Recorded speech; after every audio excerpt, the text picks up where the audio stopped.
amigos, en el vídeo anterior definí a mi manera la voluntad de poder como las ganas de vivir o las no ganas de vivir.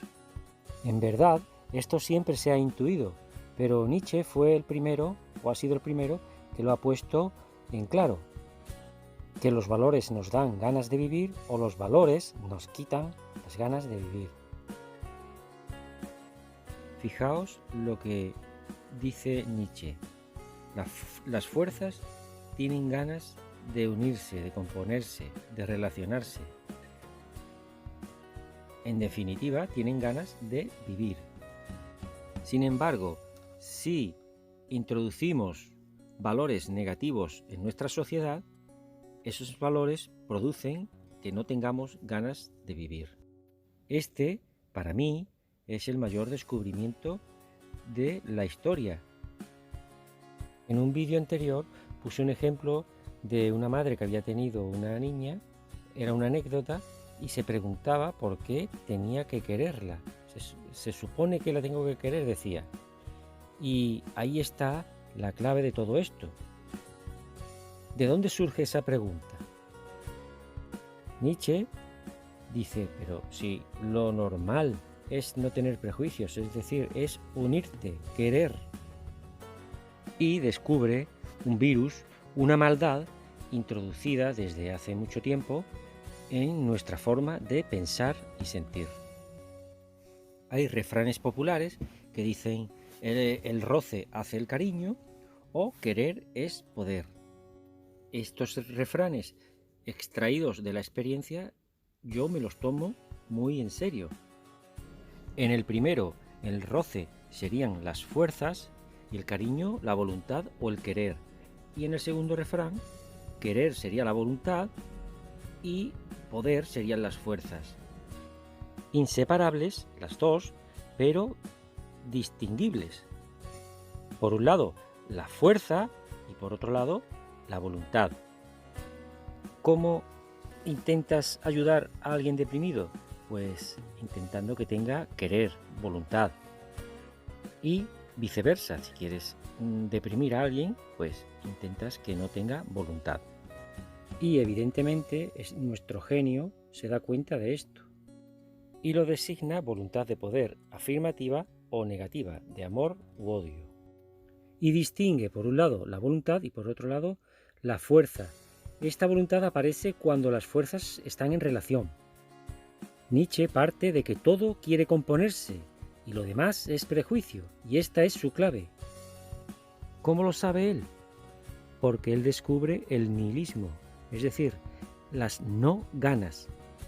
La voluntad de poder se expresa en ganas de vivir y en ganas de no vivir. El no, ese es el prejuicio que va contra la actividad, contra el vivir. Sigue teniendo ganas, pero ganas de no relacionarse, de no rozarse. ¿Me seguís? Es difícil, pero ¿me seguís?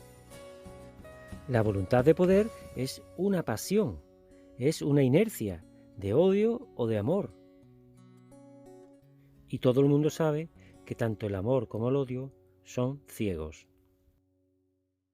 Pero no es lo mismo ver a alguien ciego de amor que ciego de odio. El amor es compositivo, el odio es descomposición. Hablando mal, y perdonadme, el odio ni jode ni deja joder. Ni ama ni deja amar. Y eso es lo triste. Más fino, como dice Gilles Deleuze, es lo que quiere una voluntad, es amar su diferencia, amarse, o odiar lo que difiere. Entonces la clave estaría en saber que es un prejuicio que nos hace odiar. Bueno, veamos las definiciones de Deleuze, que Deleuze hace de la voluntad de poder y de la valoración o nuestra forma de sentir o pensar. Estas definiciones ya las hemos visto en anteriores vídeos, pero es bueno siempre recordarlas para guiarnos por ellas. Entonces, la voluntad de poder es el elemento genealógico de las fuerzas diferencial y genético. Dijimos también que la voluntad de poder era una pasión. Y la valoración, o nuestra forma de sentir y pensar, se define como el elemento diferencial de los valores, las fuerzas correspondientes, a la vez elemento crítico y creador. Lo analizaremos con detenimiento todo esto. Antes que nada, decir que la voluntad de poder es individual y social a la vez, es decir, que la voluntad o nuestro querer trae una historia, lleva una genealogía. Sería una historia depreciativa de los valores, un nihilismo o un debilitamiento del roce de las fuerzas y un debilitamiento de la voluntad. Esto quiere decir que en verdad no creamos valores, depreciamos los que hay, con ese prejuicio.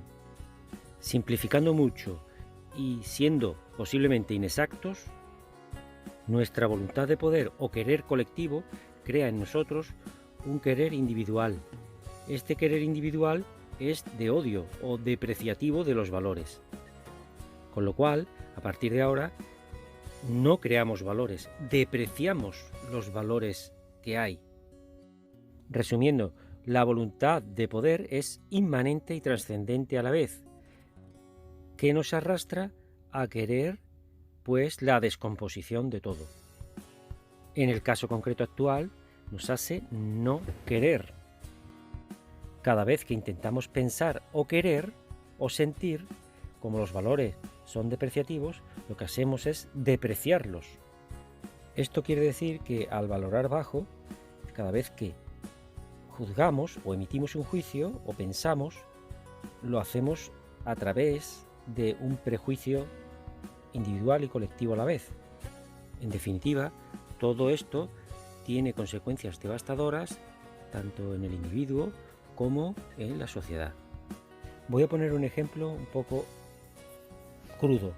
Imaginaos que vais a vuestro padre y le decís: papá, tú eres un pederasta, te casaste con mamá que tenía 13 años. Y ahora imaginaos que os montáis en una máquina del tiempo y os vais hacia el pasado.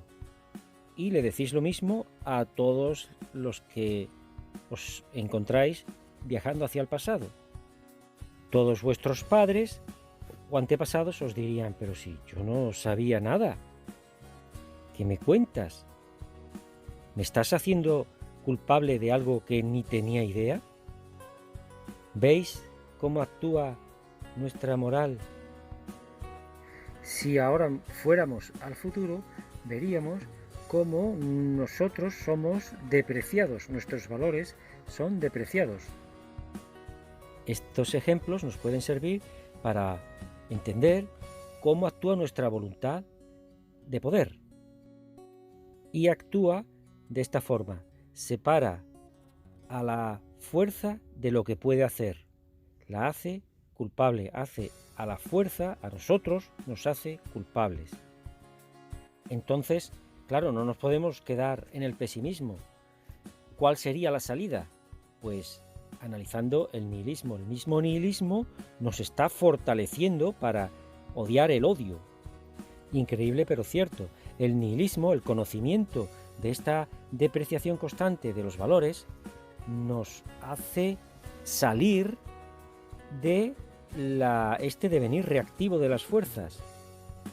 Este nihilismo va a provocar una selección de un tipo de hombre, el hombre que quiere perecer y dejar pasar al superhombre. Este hombre que quiere perecer es el que odia el odio, pero todavía odia. Es fuerte porque quiere amar, pero odia el odio, todavía no es un superhombre que ama y crea valores.